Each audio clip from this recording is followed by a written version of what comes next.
Bismillahirrahmanirrahim. Dear students, Assalamu alaikum.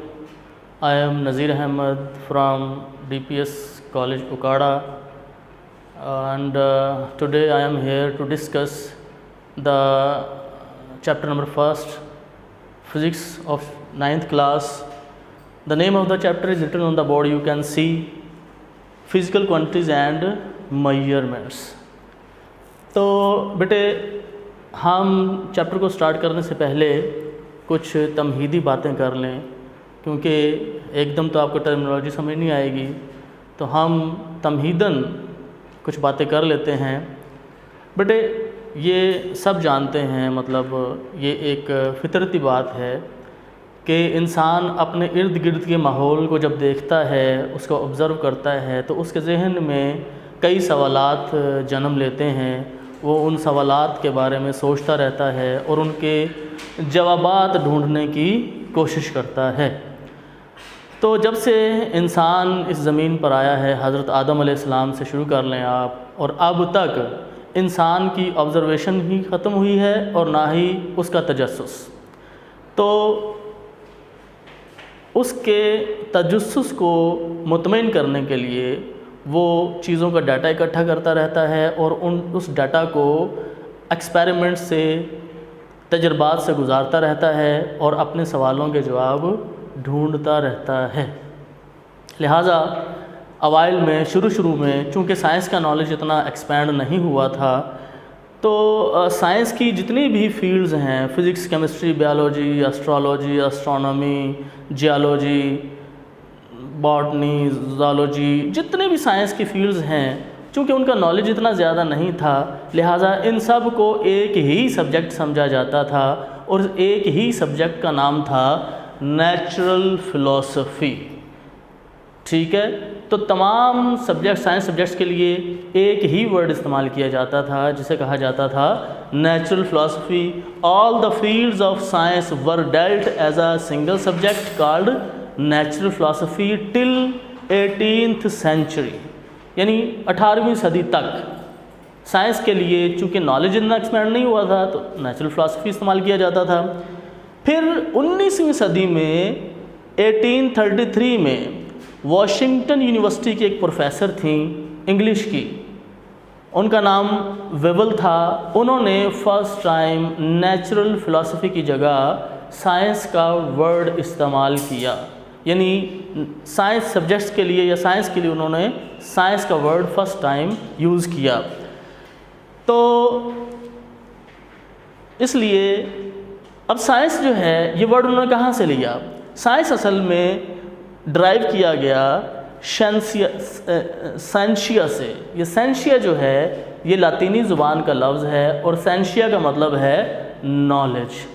किस किस्म का knowledge? Which is obtained on the basis of observations and experimentation. लिहाजा हम science को डिफ़ाइन करते हैं, definition given is on the board, the knowledge obtained on the basis of observations and experimentation is called science. ठीक होगी बेटे? अच्छा, science के साथ आप एक और वर्ड इस्तेमाल करते हैं अमूमन, टेक्नोलॉजी। Science and technology. अब साइंस के बारे में तो हमें पता है कि जो भी तजर्बात हो रहे हैं, ऑब्जर्वेशंस हो रही हैं, साइंस है। अब ये टेक्नोलॉजी क्या चीज़ है? हालांकि आम फहम में तो ये एक ही चीज़ कहते हैं भी, साइंस बड़ी तरक्की कर गई है जी, टेक्नोलॉजी बड़ी तरक्की कर गई है जी, लेकिन इनमें मेन डिफरेंस है। ठीक है ना? साइंस को हमने डिफ़ाइन कर दिया, the knowledge obtained on the basis of observations and experimentation is called science. अब टेक्नोलॉजी क्या चीज़ है? टेक्नोलॉजी को बेटे हम डिफ़ाइन करते हैं कि टेक्नोलॉजी क्या है? इट इज़ द एप्लीकेशन और implementation of laws and principles of science on matter. के जो साइंस के लॉज और प्रिंसिपल्स हैं, उनको मैटर के ऊपर अप्लाई करने का नाम टेक्नोलॉजी है। अब भी बात क्लियर नहीं कि बात तो सेम ही है, साइंस भी मैटर को डील करती है, एनर्जी को डील करती है, फिज़िक्स, ठीक है ना, और टेक्नोलॉजी में मैटर की बात हो रही है। तो भाई डिफरेंस ये है, फॉर एग्जांपल साइंस ने ये डिस्कवर किया कि अगर किसी वायर के अक्रॉस, किसी रेजिस्टेंस के अक्रॉस बैटरी अप्लाई कर दी जाए, पोटेंशियल डिफरेंस अप्लाई कर दिया जाए, तो इलेक्ट्रॉन फ्लो करते हैं साइंस ने इतनी बात कह दी, ठीक है ना। अब टेक्नोलॉजिस्ट क्या करते हैं, उस फ्लो ऑफ इलेक्ट्रॉन को मुख्तलिफ़ तरीक़ों से इस्तेमाल करके उससे मुख्तलिफ़ काम लेते हैं। मिसाल के तौर पर सबसे पहले वो येलो कलर के बल्ब आते थे, आपको याद होगा, ठीक है ना, उनमें से भी इलेक्ट्रॉन ही फ्लो करते थे और हमें लाइट मिलती थी। फिर उन्होंने टेक्नोलॉजी चेंज की, उन्होंने कहा जी इन्हें ट्यूब लाइट्स होनी चाहिए, लाइट और बेहतर होनी चाहिए। उन्होंने बल्ब की जगह पर ट्यूब लाइट्स लगा दी, उनमें भी इलेक्ट्रॉन ही फ्लो कर रहे हैं। उन्होंने कहा ट्यूब लाइट ज़्यादा एनर्जी कंज्यूम करती हैं, इस तरह करें, ये जो है ना एनर्जी सेवर्स ले लें। वो एनर्जी सेवर्स उन्होंने बल्ब वो आपके घरों में भी लगे होते हैं। उन्होंने कहा नहीं, इसको और अच्छा करते हैं, उन्होंने LED बल्ब निकाल दिए। तमाम चीज़ों में बेसिक प्रिंसिपल एक ही है कि फ़्लो ऑफ इलेक्ट्रॉन्स, लेकिन उन्होंने मुख्तलिफ़ तरीके इस्तेमाल करके उससे मुख्तलिफ काम ले लिए और काम बेहतर से बेहतर होता गया। यानी पहले टेक्नोलॉजी थोड़ी सी नॉर्मल थी, फिर उससे बेहतर हुई, फिर उससे बेहतर हुई, फिर उससे बेहतर हुई। तो टेक्नोलॉजी में जो है वो तरक्की होती जाती है, लेकिन साइंस का प्रिंसिपल क़यामत तक वही रहना है, साइंस चेंज नहीं होती। लिहाजा ये डिफरेंस है बेसिक टेक्नोलॉजी में और साइंस में। ठीक होगी बात। तो साइंस को हम डिफ़ाइन कर लिया। साइंस को आगे जब नॉलेज की एक्सपेंशन हुई तो मज़ीद 2 ब्रांचेस में, 2 मेन स्ट्रीम में डिवाइड कर दिया गया, एक बायोलॉजिकल साइंसेस और दूसरी फिज़िकल साइंसेस। बायोलॉजिकल साइंसेस जो है उसमें हम स्टडी करते हैं लिविंग थिंग्स को, जानदार चीज़ें, ठीक है ना। जितनी भी जानदार चीज़ें, चाहे वो पौधे हैं, जानवर हैं, हशरात हैं, ठीक है ना, इंसान हैं, कोई भी चीज़ जानदार है उसको हम बायोलॉजिकल साइंसेस में डिस्कस करते हैं। दूसरी है फिज़िकल साइंसेस। फिज़िकल साइंसेस में हम नॉन लिविंग थिंग्स की स्टडी करते हैं, बेजान चीज़ों की, ठीक है। बेजान चीज़ों के बारे में आपको पता ही है। बेजान चीज़ें वो चीज़ें होती हैं जो ना खुराक हासिल करती हैं और जो ना अपनी नस्ल को बढ़ाती हैं। अच्छा, फिज़िकल साइंसेस को आगे फिर 5 डिसिप्लिन्स में डिवाइड किया गया। Number 1 physics, number 2 chemistry, number 3 astronomy, geology and metrology, ठीक है। इन तमाम डिसिप्लिन्स में जो सबसे इम्पॉर्टेंट डिसिप्लिन है, जो हमारा कंसर्न है, दैट इज़ फिज़िक्स। फिज़िक्स जो है वो साइंस की एक ब्रांच है, ठीक है। फिज़िक्स को हम डिफ़ाइन करते हैं कि फ़िज़िक्स है क्या, जो हमारा मेन कंसर्न है जिसको हम डिस्कस करने जा रहे हैं। तो फिज़िक्स को मैंने डिफ़ाइन किया है, the study of matter, energy and there mutual relationship is called physics, ठीक है। द स्टडी ऑफ, किसकी स्टडी, मैटर और एनर्जी की। और तीसरी बात क्या है, देयर म्यूचुअल रिलेशनशिप, कि उनका आपस में ताल्लुक़ क्या है, वो एक दूसरे पर क्या असरात डालते हैं। अच्छा जी, अब मैटर के बारे में आपको पता है मैटर क्या चीज़ है। हर वो चीज़ जो वज़न रखती है, जगह घेरती है, मैटर है। एनर्जी क्या है, energy is the ability of a body to do work, कि कोई ऐसी चीज़ जो काम कर सके हम कहते हैं उसमें एनर्जी है। और देयर म्यूचुअल रिलेशनशिप, उनका आपस में ताल्लुक़ क्या है।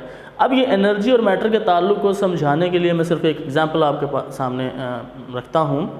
वो ये कि जैसे मिसाल के तौर पर एक लोहे का टुकड़ा है, आयरन पीस, ठीक है ना, उसका टेम्परेचर नोट कर लें आप उसको जब बर्नर पर रखेंगे तो उसको आप हीट प्रोवाइड करेंगे, बर्नर को जला दें, हीट प्रोवाइड करने से उसका टेम्परेचर बढ़ना शुरू हो जाएगा।